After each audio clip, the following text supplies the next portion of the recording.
మార్కాపురం జిల్లాలో జరిగిన రోడ్డు ప్రమాద ఘటనకు అతివేగమే కారణమని జిల్లా కలెక్టర్ రాజబాబు తెలిపారు. బస్సులో మొత్తం 28 మంది ప్రయాణిస్తున్నారని 13 మంది ప్రాణాలు కోల్పోయారని తెలిపారు. ఈ ప్రమాదంలో గాయపడిన వారిని ఒంగోలు ప్రభుత్వ ఆసుపత్రికి తరలించామన్నారు. ఇక మృతుల్లో ప్రకాశం, మార్కాపురం, నెల్లూరు జిల్లాలకు చెందిన వారు ఉన్నారని, ప్రమాద ఘటనపై పూర్తి అప్డేట్స్ అందిస్తోన్న జిల్లా కలెక్టర్ రాజబాబుతో మా ప్రతినిధి Shouri face to face. Markapuram వద్ద ఘోర రోడ్డు ప్రమాదం జరిగింది. ఈ ప్రమాదంలో బస్సులో పెద్ద ఎత్తున మంటలు చెలరేగడంతో సుమారు 13 మంది చనిపోవడం జరిగింది. బస్సులో మొత్తం 41 మంది ఉన్నారని చెప్పేసి చెప్తున్నారు. అసలు ఇక్కడ పరిస్థితి ఎలా ఉంది ఏంటి అని చెప్పేసి జిల్లా కలెక్టర్ రాజబాబు మనతో ఉన్నారు, ఆయనతో మాట్లాడుతారు. సార్ చెప్పండి, అసలు ఈ ప్రమాదానికి ప్రధానమైన కారణం ఏంటని భావిస్తున్నారు? ప్రధానమైన కారణం ఏంటంటే యాక్చువల్గా మాకు ప్రైమరీ బేస్ ఇన్ఫర్మేషన్ ప్రకారం ఇది మార్నింగ్ ఎర్లీ అవర్స్లో వచ్చింది. సో ఇక్కడున్న సీన్ బట్టి చూస్తుంటే అతను ఈ కర్వ్లో లెఫ్ట్ సైడ్ ఉండవలసింది అతను రైట్ సైడ్కి రావడం, స్పీడ్గా రావడం వల్ల ఎదురుగా ఒక మెటల్ లారీ రావడం. సో ఆ స్పీడ్ రెండు రావడం వల్ల మెటల్ లారీ ఏంటంటే దీన్ని హెడ్ ఆన్ కొలిషన్ తప్పించుకుందామనే ఉద్దేశంతో అతను లెఫ్ట్ సైడ్కి పోవడం. ఎప్పుడైతే లెఫ్ట్ సైడ్కి వెళ్ళాడో డైరెక్ట్గా ఈ బస్సు వెళ్ళి ఆ లారీ డీజిల్ ట్యాంక్ని హిట్ చేసింది. దట్ ఈస్ ది యాక్చువల్లీ ఫైర్కి స్పార్క్. సో ఇమీడియట్గా అది క్యాచ్ అవ్వగానే కొంతమంది వచ్చారు. అప్పుడుకి దగ్గరలోనే ఒక 10 మినిట్స్లో మన దగ్గర లోకల్లో ఉన్నటువంటి ఆఫీసర్స్ అందరూ కూడా ఇమీడియట్గా రావడం అనేది జరిగింది. సో 28 మెంబర్స్ ప్రాణాలతో బయటపడడం జరిగింది, 13 మంది డెత్ జరిగింది.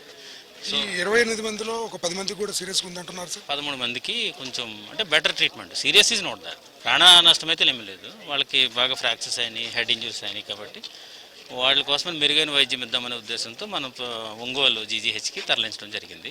సార్, ఇప్పుడు ఇంత పెద్ద ఎత్తున మంటలు చెలరేగిపోయేసి బస్సు మొత్తం పూర్తిగా కాలిపోయి లోపల ఉన్న మనుషులు కూడా మొత్తం నల్లగా కమిలిపోయే అంత మంటలు బస్సులో ఎందుకు వచ్చినాయంటారు? మీకు జరిగింది ఏంటంటే అది డీజిల్ స్పిల్ ఓవర్ అవుతుందోనే తర్వాత లోపలంతా కూడా మీకు ఫైబర్ ఉంటుంది. అండ్ ఇది స్లీపర్ బస్ కాబట్టి బెడ్ రోల్స్ ఉంటాయి, అన్నీ కూడా ఫ్లేమబుల్ అయ్యాయి. సో ఇమ్మీడియట్గా క్యాచ్ అయిపోతున్నాయి దానికి యాక్చువల్గా. సో అదే లాస్ట్ టైం జరిగిన ఇన్సిడెంట్స్ కూడా ఏంటంటే ఒకసారి లోపల ఉన్న మెటీరియల్ అంతా కూడా soft material, highly inflammable material. ఒకసారి స్పార్క్ అయితే ఆటోమేటిక్గా అది స్పీడ్గా స్ప్రెడ్ అవడం. సార్, ఈ బస్సు అసలు ఎక్కడి నుంచి వస్తుంది, ఎక్కడికి వెళ్తుంది, దీనిలో ఏ ప్రాంతాల్లో అనుకున్నారు, చనిపోయిన వాళ్ళు, క్షతగాత్రులు ఎక్కడెక్కడ వాళ్ళు?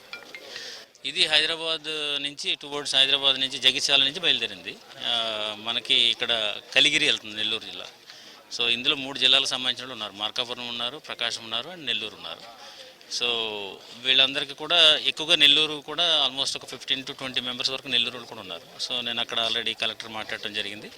సో యాక్చువల్గా ట్రావెల్స్ అతను కూడా ఈ belongs to Nellore, so Kaligiri. So Harikrishna travels వాళ్ళకి ఆల్రెడీ ఇన్ఫార్మ్ చేయడం జరిగింది. నెల్లూరు కలెక్టర్ గారు కూడా అక్కడ ఉన్న వాళ్ళకి మానిటర్ చేస్తున్నారు. మనం ఆల్రెడీ కంట్రోల్ రూమ్స్ పెట్టాము, 3 కంట్రోల్ రూమ్స్ పెట్టాము. ఫోన్స్ ఇచ్చి ఫ్యామిలీస్ అందరికి కూడా ఇన్ఫార్మ్ చేయడం జరుగుతుంది. సార్, ఈ ప్రమాదాలు జరిగినప్పుడు సహజంగా మనం మాట్లాడుకుంటాం, పబ్లిక్ మాట్లాడుకుంటూ ఉంటారు, మేము చాలా పెద్ద ఎత్తున తనిఖీలు చేస్తున్నాము, లేకుంటే ఇంకోసారి జరగబోయని. అంటే ఇటువంటి జరిగినప్పుడే మనం అట్లాంటివి మాట్లాడుకోవాలా, లేకుంటే నిరంతరాయంగా తనిఖీలు జరుగుతున్నా కానీ? అదేమీ లేదు. అంటే యాక్చువల్గా గవర్నమెంట్ నుంచి చాలా సీరియస్ ఇన్స్ట్రక్షన్స్ ఉన్నాయి. రోడ్ సేఫ్టీలో డెఫినెట్గా అన్ని నార్మ్స్ కూడా ఫాలో అయ్యేలా చూడాలి, కఠినంగా వ్యవహరించమని చెప్పేసి మేము కూడా ఈ రోడ్ సేఫ్టీ దాని మీద కూడా మీటింగ్స్ కండక్ట్ చేస్తున్నాము. ఈరోజు గౌరవ ముఖ్యమంత్రి వర్యులు కూడా వారికి జరిపినటువంటి మార్నింగ్ మీటింగ్లో కూడా ఆ స్పాట్ ఎట్లా ఉన్నది, అసలు దానికి ఏమన్నా బ్లైండ్ స్పాట్ కింద ఉందా, తర్వాత రోడ్ సేఫ్టీ మెజర్స్ ఏమన్నా మనం తీసుకున్నామా తీసుకోలేదా అనేది కూడా క్షుణ్ణంగా వెరిఫై చేయమన్నారు. మాతో పాటు వాళ్ళ రోడ్ సేఫ్టీ టీం అంతా ఉంది, వాళ్ళందరూ కూడా ఇప్పుడు ఎగ్జామిన్ చేస్తున్నారు. బేసికల్లీ ఇట్ ఇస్ ద ఫారెస్ట్లో నుంచి పోతుంది, సో కొంత క్లియరెన్స్ కూడా కావాల్సి ఉంది రోడ్ క్లియరెన్స్ కోసం అని చెప్పేసి అది కూడా మనం ఎలా చేస్తే ఇది అవుతుంది అనేది కూడా మేము ఇప్పుడు ఎగ్జామిన్ చేస్తాం. So road safety wise wherever accidents spots ఏవైతే ఉన్నాయో అవన్నిటి మీద కూడా ఇప్పుడు చర్యలు తీసుకోవడం జరుగుతుంది. మోస్ట్లీ ఏంటంటే డ్రైవర్స్ వాళ్ళు టర్న్స్ వచ్చినప్పుడు కొద్దిగా సెన్సిబుల్గా బిహేవ్ చేయాలి.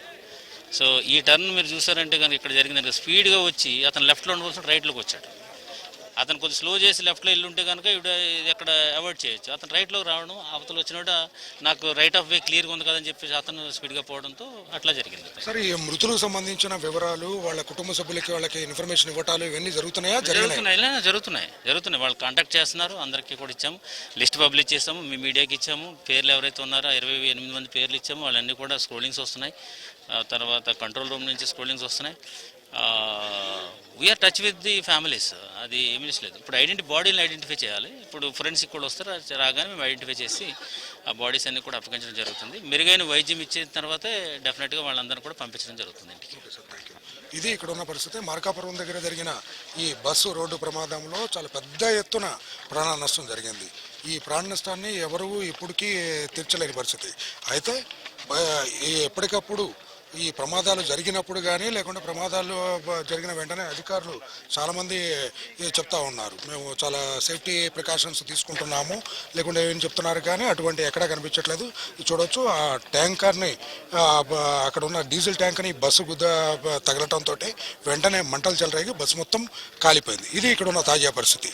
కెమెరామెన్ రామ్జీతో షౌరి, మార్కాపురం జిల్లా నుండి.